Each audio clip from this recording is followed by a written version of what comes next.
أعزائي المشاهدين، السلام عليكم ورحمة الله وبركاته. أهلا ومرحبا بكم أعزائي المشاهدين، معكم عماد العطار.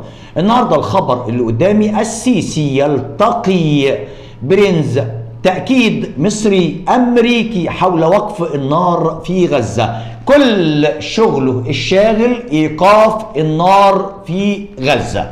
شغل الرئيس عبد الفتاح السيسي الشاغل، وعمال يتشاور مع أمريكا ومع كل الدول لإيقاف إطلاق النار مع غزة.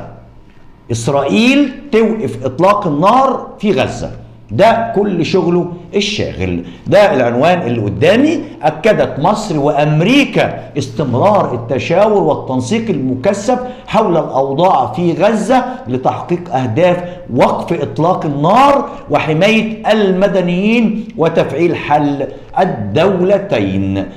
الرئيس عبد الفتاح السيسي كل شغله الشاغل اليومين دول إيقاف، يعني محاولة إيقاف إطلاق النار ونشر السلام ما بين الدولتين، بل في المنطقة العربية بالكامل. أعزائي المشاهدين، تعالوا نشوف إيه الحكاية.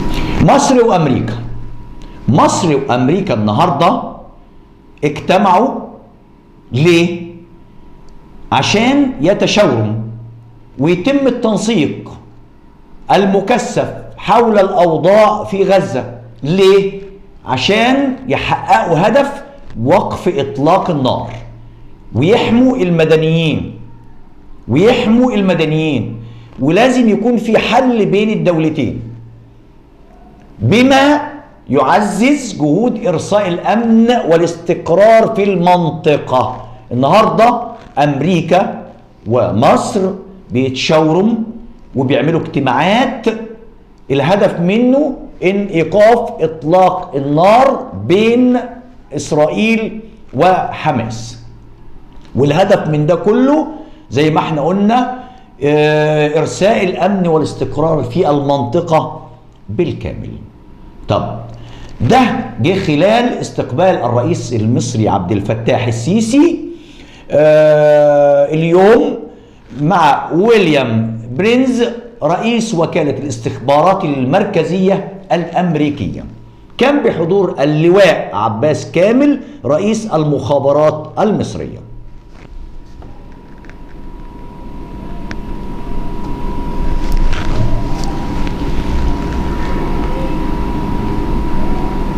طب يا جماعة، ايه اللي حصل في الاجتماع؟ اول حاجة في الاجتماع هي تأكيد قوة الشراكة بين الدولتين مصر وأمريكا. ايه تاني؟ نقل برينز تحيات الرئيس الأمريكي للرئيس عبد الفتاح السيسي، وأشاد بدوره العميق والظاهر في مسار التهدئة في قطاع غزة ووقف إطلاق النار وتبادل المحتجزين، بالإضافة كمان إلى دور مصر المحوري في تقديم وإدخال المساعدات الإنسانية إلى قطاع غزة منذ اندلاع الأزمة. طب اللقاء إيه حصل فيه إيه تاني؟ تم استعراض تطورات الموقف الراهن، تمام، وتأكيد استمرار التشاور والتنسيق المكثف لتحقيق أهداف وقف إطلاق النار يا جماعة، وحماية المدنيين وتفعيل حل الدولتين. ليه؟ لأن أنا قلت بيعزز إرساء الأمن والاستقرار في المنطقة بالكامل.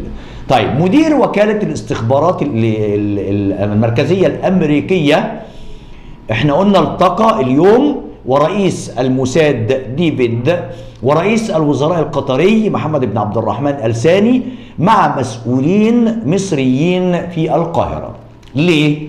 لبحث موقف التهدئة في قطاع غزة. اجتمعوا عشان يبحثوا، تمام، موضوع او الموقف لتهدئة اللي بيحصل في قطاع في قطاع غزة.